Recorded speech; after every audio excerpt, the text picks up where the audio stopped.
प्यारे छात्रों, आप सभी का पाठ 2 के इस वीडियो में स्वागत है।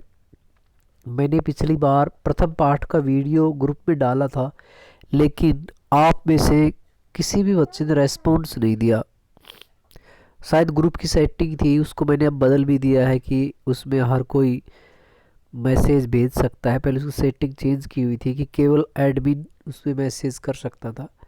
अब आपको मैं बता दूं आपकी सूचना के लिए कि इसमें हमने सेटिंग बदल दी है। आप सभी जो पाठ पढ़ाया जाता है उसका जो भी आप लेखन कार्य करते हैं उसकी फ़ोटो होमवर्क के रूप में ज़रूर भेजें। द्वितीय पाठ जो है प्रेरणा, पाठ को शुरू करते हैं। आसीत बंग देशे भोपदेव नामे कैश्चित बालके।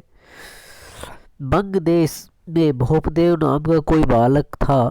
सह विद्यालय पाठ्य विषयाणाम अवबोधने च स्मरणे च नितांत असमर्थ आसीत।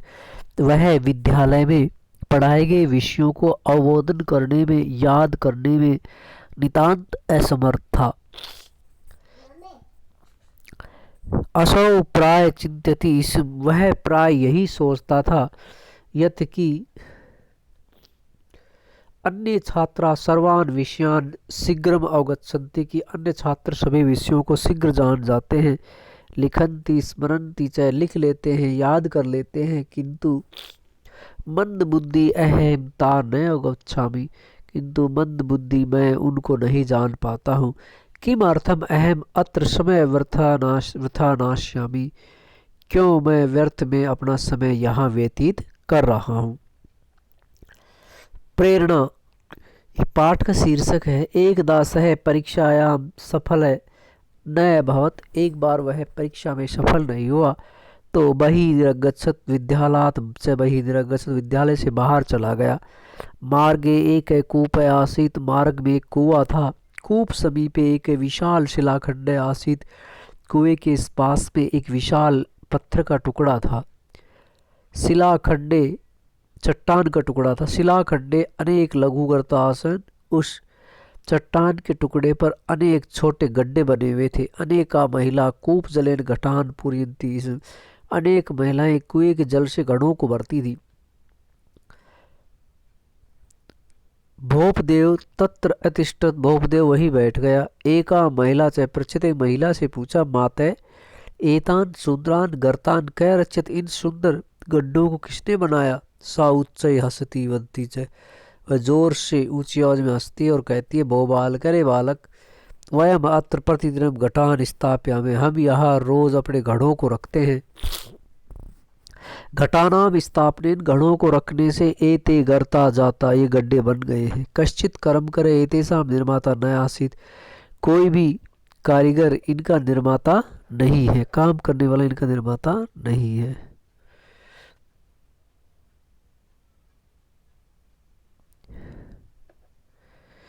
एक दास है भोपदेव विचार मग्न है बहुत, ये ऊपर का हम पढ़ चुके हैं, दोबारा आ गया है फोटो में। द्वितीय अंश देखते हैं। भोपदेव विचार मग्न है बहुत, भोपदेव विचार मग्न हो गया। मैं यहाँ से पढ़ रहा हूँ, आप जो ध्यान दीजिए, यहाँ से शुरू कर दिया है ये वाला।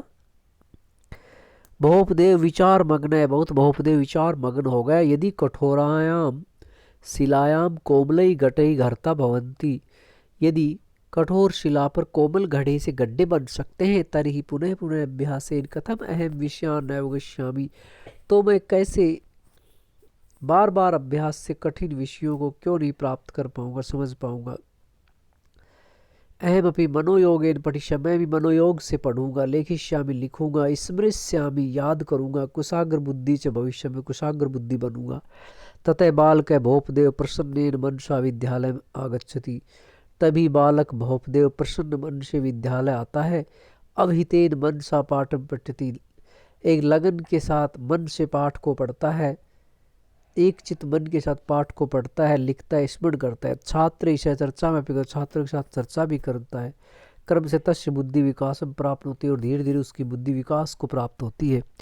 अध्यापका तस्मिन स्नेहन अकुर्वन्, छात्रा से तस्य सम्मानम अकुर्वन्, अध्यापक उससे स्नेह करते हैं, छात्र उसका सम्मान करते हैं।